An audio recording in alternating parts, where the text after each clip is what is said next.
Hello, everyone. Welcome again to Alice Show. It's been a long time, but I'm glad we came back with an important topic in our Christian journey: discipleship. Discipleship is a word that we often listen in the church context, but in the Christian circle, really, such words come across very often. And today we have a special guest.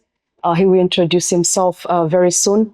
But today we'll be talking about discipleship. Why is it important in our Christian journey? How does it influence our daily lives, whether in the community we live in or in the church, for the glory of God? Welcome. Thank you, Alice. Thank you so much for honoring our invitation. We're very glad that you're here. Thank you for having me. Since the time you invited me to do this, I've been a bit apprehensive about this, but I'm kind of excited at the same time. I'm looking forward to our talk today. Yes, we are looking forward to hear what God will speak through you. And thank you. So we'll start with introduction. Can you tell us a little bit about yourself? Yes, I'm Robert Wipf. I've lived here in Daegu for about 12 years. Actually, I've lived in Asia longer than in my home country, the United States. I left home around 18. I lived in Indonesia for 7 years as a missionary. That's where I met my wife, who's from Korea, but we met in Indonesia. She was working with the same mission organization. We spent 3 years roughly in China, a year in Singapore, and we've been here in Korea for about 12. I'm currently pastoring a church here in our city, Dongshin English Service, and we've been doing that for about 3 years now. And that's where I met Alice. It's been great to know her. That's me, a little bit about me. Thank you. Thank you so much to tell us a little bit about yourself. I could see you say you've been a missionary for quite a number of years. And most of the time we hear such pastors, maybe they grow up from a missionary kind of family. So this made me curious to understand. You do tell us a little bit about your upbringing. How did you grow up? How was your family dynamics? And Not a missionary household, that's for sure. I mean, I love my parents. I would say I grew up in a very traditional home. Like, we would never miss church. You know, you got to go to church. You know, you got to live a good, upstanding life. But I think it was the kind of church where if you did all the right things, you said all the right things, you were okay. And that kind of, it made my world quite small. You know, I thought this is all there is until once, you know, my mom came home and she had been to an old-fashioned, legitimate tent revival out in a field. And she had gotten saved. And I think I was 13, 14 at the time. And I remember coming home and she's like, what we've been doing so far is not it. This is not the real deal. And I remember thinking, like, I'm curious what you have to say, but it wasn't my time, I think. It took me a year or two to start to open my heart to her message. But yes. So I grew up traditional, but I would say nominal at best. You know, we didn't really, Jesus was not seen as the ultimate goal. Okay. It was church life and church culture and morality, to put it simply. In your childhood, is there any memory you remember where you kind of, through that kind of dynamic you grew up in, a memory that stuck with you that, oh, that was the best moment of my life? Is there anything you can remember? From your childhood. Best moment of my life. Well, I kind of grew up, I mean, it doesn't all have to be about discipleship, right? It can be about anything. I mean, I grew up kind of on a farm. Oh, okay. Like, we were in the middle of nowhere, North Dakota, Midwest. If you know anything about it, it's flat and open. Like, there's no trees or anything.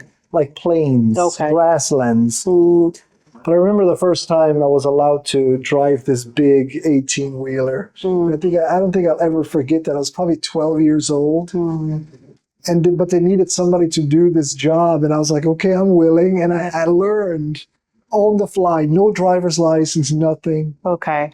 Out there in the middle of nowhere, you could do that. I just remember the freedom I felt. Okay, freedom. Freedom, yes. I don't know if this took you off course here, Alice. I know. I think every child, when we are young, I think everyone is longing for freedom. Because I remember when we were young as well, you could say, oh, if I would be able to take my own decision, I would do A, B, C, D. So I think that's really an important longing among the children, because you feel like you're limited on certain decision you could That's make, right. the things you could pursue, things you could do. So I think the freedom is very. I think I still desire it, you know. I find myself married, I got 4 kids, I'm doing this thing, I love preaching, I love what I do, but sometimes it's like I just, you know, I want to go explore, I want to go to the ends of the earth, you know, sometimes, and I It's just kind of feel kind of suffocated. Maybe it goes back to my Really? first childhood experience, I'm not sure. Okay. So if you could free today, what would you do? You know, I do this game with my wife sometimes. You know, if we could do anything we wanted to right now, what would we do?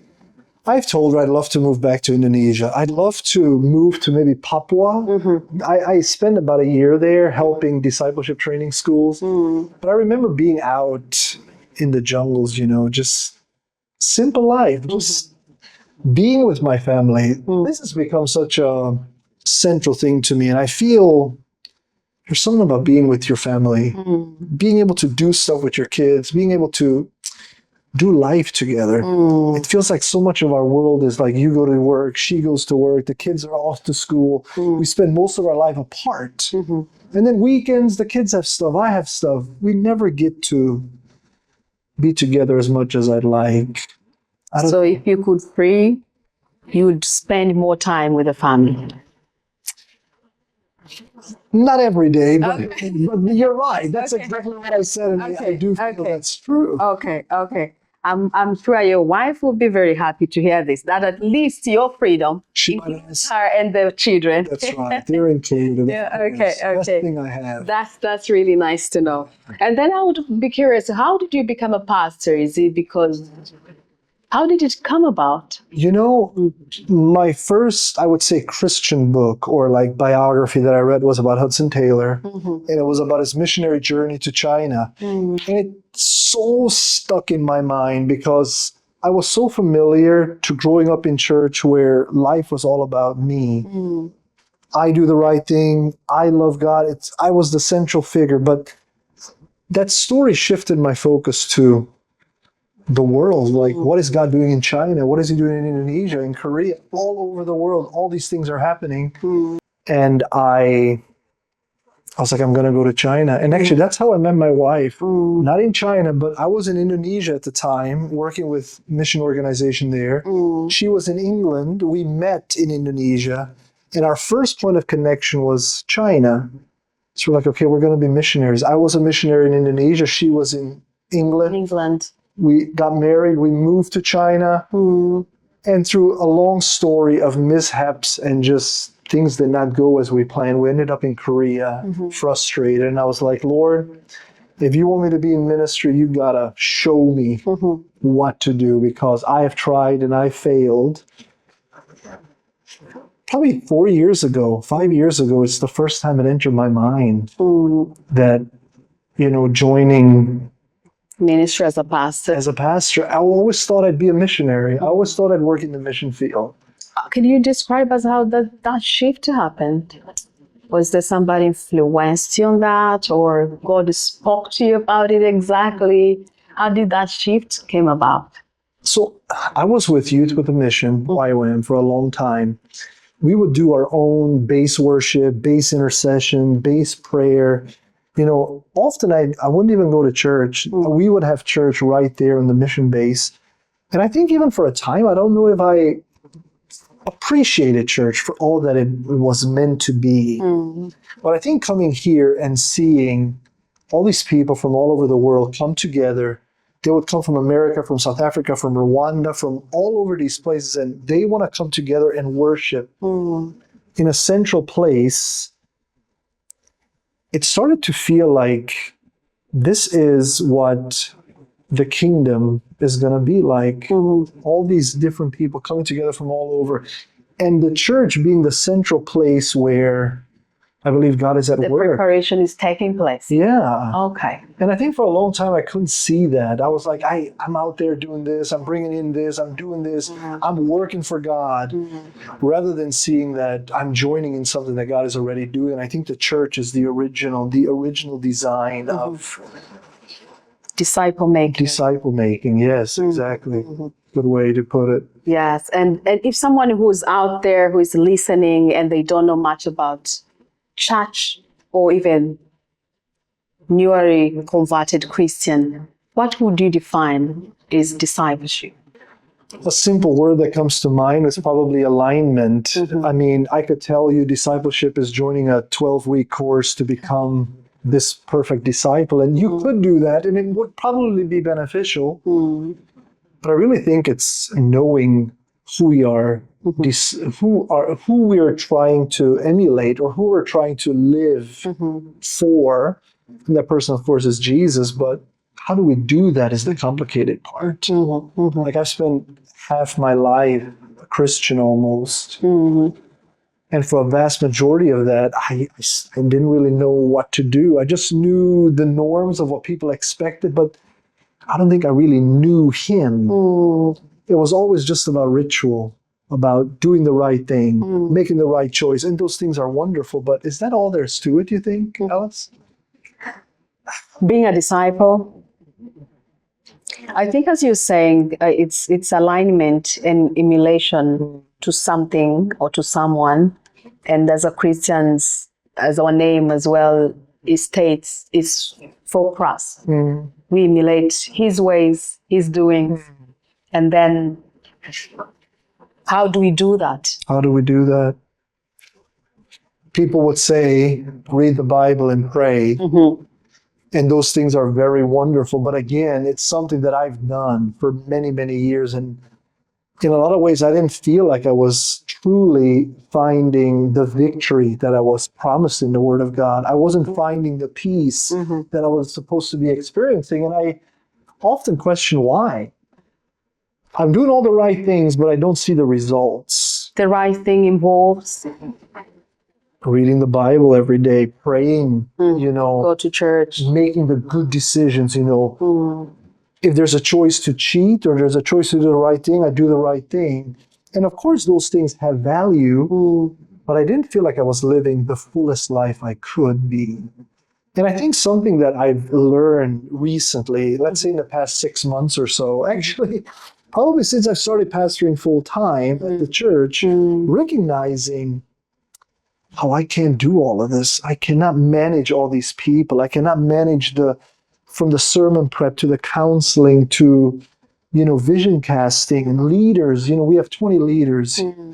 And sometimes it feels like I'm, sinking. And I think something that God has been teaching me is recognizing that I'm limited, recognizing my own weakness, and saying, okay, I recognize that when I come to the Word of God in weakness, the Word becomes alive because it's like food for my soul. Okay. Rather than like, oh yeah, that's a good story about the Bible. Good. Okay, I know this story now. But there's no impact in my life because I'm coming at it like a textbook instead of the Word of life for my absolute well-being. So I think that the amount that you see your weakness, I think that is the amount that you can truly submit yourself to Him, to being His disciple. To be essentially. And then this brings me, most of the time, as you're saying, if we hear about discipleship, the first thing maybe can pop up in Christian mind is a training. It's a session. Yes. Going maybe through a 12-week session, learning different things related to the Bible or kind of going to theological school. And from your journey, what are the misconceptions that you think people have about discipleship? Before I became a pastor, the church was like, it has to be this. You have to have this qualification, that qualification. You need all these things. And I'm like, I could go do all those things and remain absolutely unchanged here. It can all be head knowledge. And I think that is a misconception, just like you mentioned. It's people thinking that it's all about knowledge. It's about knowing all the right answers. Where I think it's a lot more about relationship. It's a lot more to do about your willingness to say, I'm okay to not be able to pursue this thing if the Lord would rather have me pursue this thing. You know how hard it is to say that if your mind is set on something? But I think as long as we're not able to make this switch, we're stuck right here. It doesn't matter what you know. It doesn't matter how many books you read. If you're not willing to give in, I believe the Lord ceases to be able to have his way until you submit yourself again and say, okay, if I die, I die. I'm willing to do it. Like Esther, I'm preparing this for tomorrow. I think in the Christian life, it's being a disciple because when you even look in the Bible, how Paul disciples Timothy, most of the time there was a point even Paul said that do what you saw me do, speak how you saw me speak. There was an emulation even to the point where you kind of becoming like the other person. Can we do that? No. It's really difficult. Now they get to wonder, in this context, in this age and time, what does it look like to be a disciple in everyday life? Yeah. I mean, I can only speak from my own personal experience, of course, and it kind of goes back to your question earlier about how did I become a pastor, or why did I ever begin to think about doing that?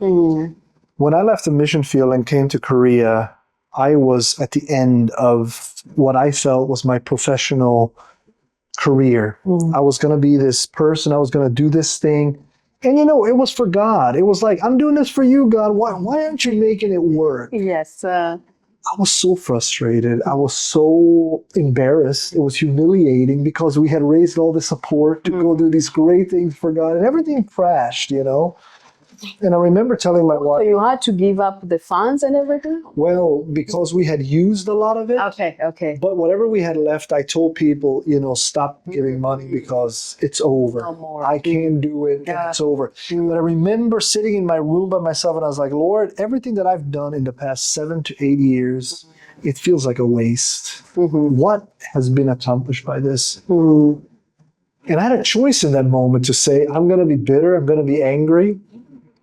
Or I was going to choose to let it go and say, Lord, maybe I'm not seeing what you're seeing. And I think that's a big part of alignment, as I mentioned earlier. We have this idea in our mind of what something should look like. And as soon as I said to the Lord, okay, I'm going to lay it all down. If I die in Korea, let me die in Korea. I remember making You won't die, don't die. I was like, it's the last place I thought I didn't want to die, but if this is what it has to be. But it was kind of this letting go moment for me. And I think we see this all the time. I work with a lot of people, I counsel a lot of people, and it's one thing. It's this one thing that people cannot let go of. It's like, I can do anything for the Lord, but this one thing I cannot see myself. It's mine. It's mine. And I think being a disciple in real life, this is what it takes. It is not only about relationship. Jesus loves me, I love him. It's like, okay, I love him. What you do as a Christian, reading the Bible, going to church, helping the needy, and actually often it's the cost. It's the cost. It's the cost. And it's not even the cost. Like some people say, oh yeah, I can give my money. It's like, it's not about money. For some people it might be money, but for others it's my career. For some it's my children. For some it's like giving up a comfort that you feel is your right. Sometimes we have to say, am I going to give up everything for this one little thing? And it seems so insignificant, but it's a heart posture problem. We are coming with conditions, and I believe it cannot work. That's a very, how do I say, frightening statement you bring in. Because most of the time when we think about discipleship, it's rarely comes to our mind regarding the costs. Things that we need to give up, to let go for the sake of becoming. Do you know Like Dietrich Christ. Bonhoeffer? No. What Dietrich is Bonhoeffer, he was he was a professor in Germany during the Nazi era, and he stood up against Hitler because he wanted to make all the churches submissive to what what the Nazi regime was wanting for. But in his book, Discipleship, he talks about, when Jesus calls us, he bids you to come and die. That's all he bids you to do. You have to come and die. It's not about coming with all your baggage and all these things that you think are great, and they might be great. But it's quite a stark call when you hear it put like Dietrich Bonhoeffer puts it, bids you to come and die. come and die? And I think it would also relate to what Christ has set an example. Yeah. I think we haven't been in heaven, but I would, from how the Bible describes it, I'm sure it's much better than whatever best we can get here. Yeah. But him giving it up for us, he came and died. That's right. And in that sense, And this is something that's very easy to talk about for us, but it takes time to pause and reflect on what we're actually saying. C.S. Lewis puts it this way. It's like, if you can imagine, for a human being, we'd have to become a worm. okay, Meaning, that's too much. or a slug. Well, no, he's trying to give the image of helplessness. Imagine the God of the universe. He created all Everything. He holds it all together, but he became a human being. It's like a human becoming something tiny Very that insignificant. can be stepped on easily. That's what God did when he came. And he did it all for you and me. And it's just an incredible sacrifice if we think of it in that way. Then it sounds scary to be a disciple. How do we become one then? Yes. I mean, I think we can look to Jesus. I think Jesus is the perfect model. If you think of John 15, John 15 talks about he's the vine and we are the branches. It's really about being grafted in, or that word, alignment. I think it's coming into alignment with him. It's not about you being out here doing all these great things by yourself. If you're not connected, I think it's really difficult. The other thing I wanted to say about this one, I think these days we see a lot of people trying to make Christianity palatable. Do you know what I mean by that? What is that? We want to make a faith, a Christianity that's attractive to people. So we want to make it easy. So we want it to taste good. We want it to be something that anybody can do. But I think if you look at the way Jesus presented it, he'll be like, yeah, this is the way it is. If you want to follow me, this is the cost. And I don't think he made an exceptional effort to convince people to do it. I think you have to count that cost. You have to be willing to say, this is a hard thing. People look at Christianity and they always say, it's just wishful thinking. You just want to feel good because you're... But I'm always like, if you truly knew what Christianity was, this is not easy. Far from what it really is. It takes everything. But yet, when we know him, it's easy to give everything, And then as a pastor, what is the church doing really? What is the church doing really in terms of Preparing the disciples, making disciples, communicating what it is to be a disciple, from not globally, because you can't represent everybody, but from your context, maybe where you grew up, the church you are pastoring. What would you say? Question. We should have started with that one and talk about that's a very hard thing. Because I think what we should be doing and what we're actually doing are very different, because it is easy to run programs. It's easy to say we did this. It's easy to say this is how many people attended. But if we want to say Discipleship training. But if we want to say we just disciple these people, it takes relationship. Think about Jesus. How did he disciple? How did he work with the apostles, with his disciples? He walked with them. He ate with them. He slept with them. He lived life. They saw him interacting with normal people. How do we do this? I think we need to emulate some of these things. We need to live life together. We cannot meet on Sunday and expect to become effective disciple makers. I think we really need to reinforce relationships. relationships, community. We need to spend time in each other's homes. We need to break bread together. I need to know that you could call me if you have a problem and I'd be there for you. And I could do the same to you. I don't know how many of us feel that we could do that without feeling like, Being now judged. I owe her something, now she owes me something. Like, it's so transactional these days. That just reminded me something that I recently saw on YouTube. One pastor was saying that these days we have a challenge that we no longer love people, but we use them. So whenever I want something, I relate to, for example, to a friend because I'm targeting some benefit. I'm relating to see friends because mostly it's rarely I'm relating so that I can serve, I offer, but I'm just looking what I'm going to gain from that relationship. How would we deal with the people who come and they say we should give them the higher seat, Yeah. So as a church, I think we still have a long journey, but you made a really very important point, relationship. And because when we go even to back early start of the church in the Bible, they describe that they come together, they fellowship, they break the bread, and then they would pray and God would increase them. So I think as you were saying, discipleship should start by being together, knowing one another. Even the Bible said that pray for one another so that you can be healed. So people sometimes they don't get to see that the healing is not about the physical one only, but even that emotional struggles that would affect our walking with God, or that would affect our reflection of God's character in our lives. And to be able to do that, I think you need to be feeling comfortable enough to open up even to the deepest secret of your life.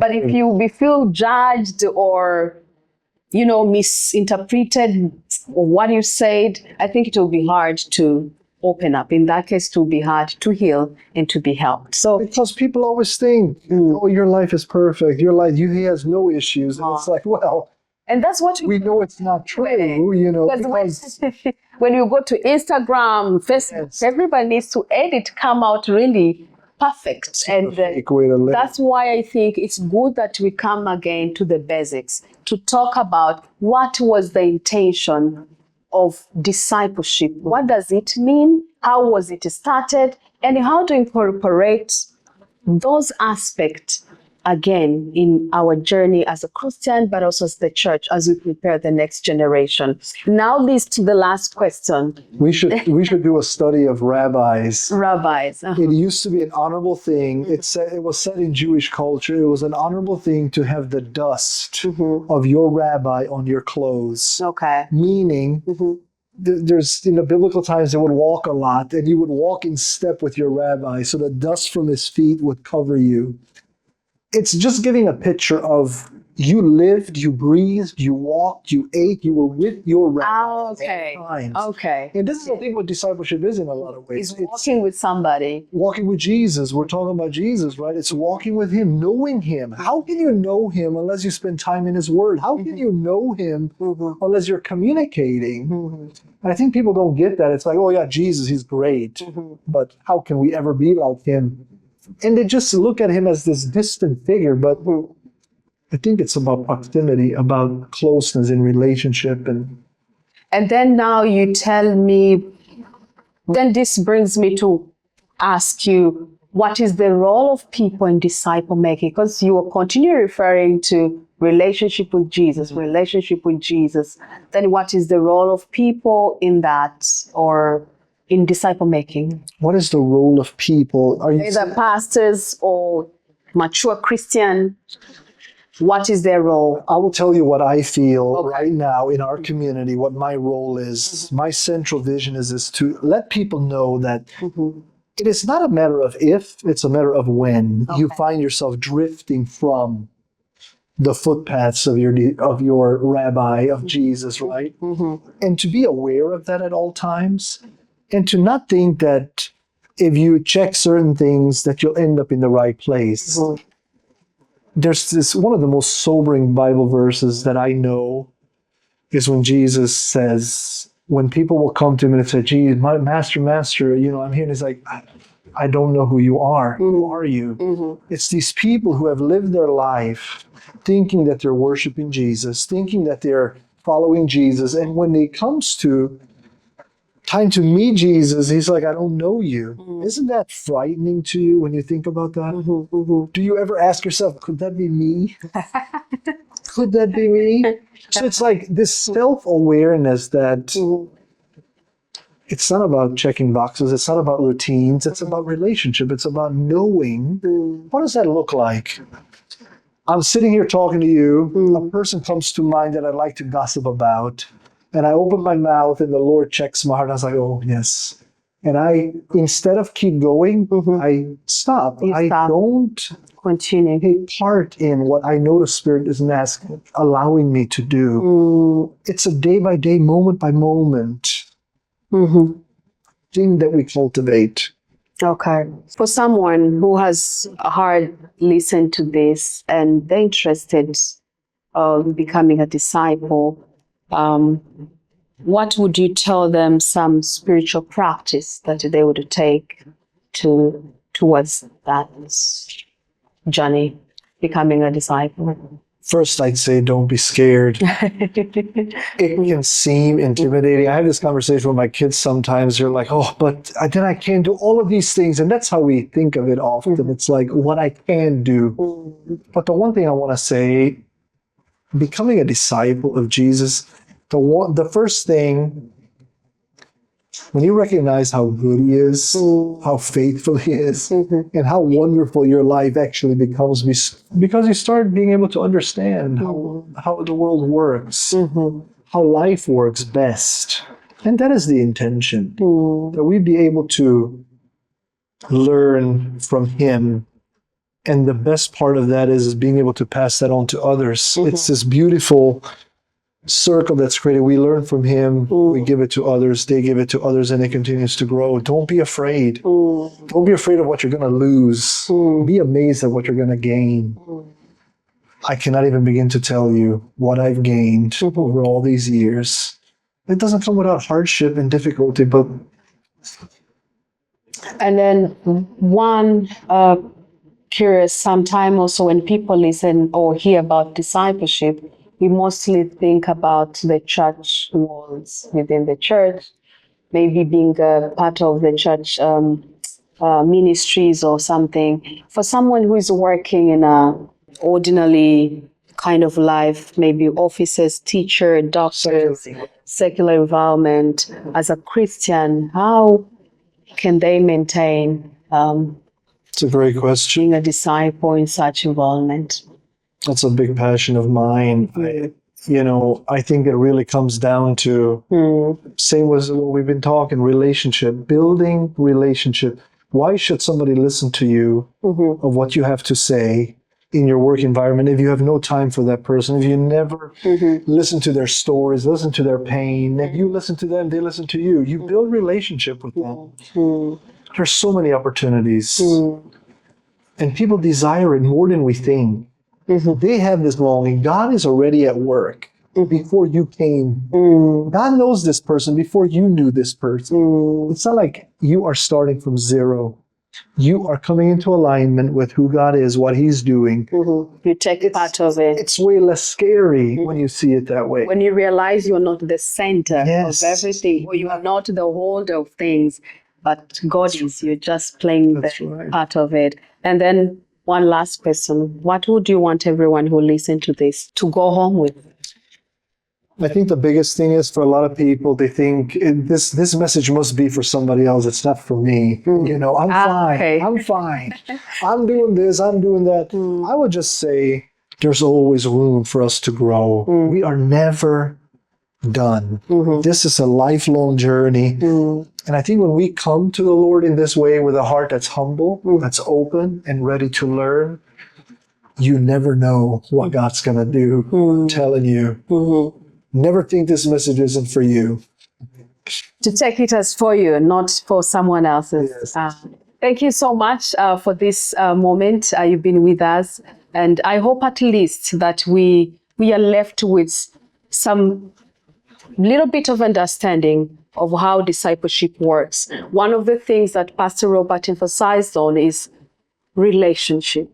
If you want, even when you go to the biblical point of view of discipleship, the examples of people who discipled the other, like for example, Paul and Timothy, we see that he walked with him, he taught him the way, he showed him the way. So discipleship is built on relationship. And I pray that our relationship will start with Christ so that we know how to emulate, do what he wants us to do, get to know him on a personal level. But also, if we want to make disciples, we need to know that we need to invest time in that. So thank you so much, Pastor Robert, for your time. And we hope that next time you will also honor invitation. Let's do it again. Discuss further Yes. what is the church you leaders are doing to prepare the next generation. That'll be a good So it conversation. will be very interesting. And Yes. considering the generation we are in, that is mostly always on social media. So how is the discipleship approached differently this time? So we are looking forward again to hear from that. And thank you for your time. You're welcome.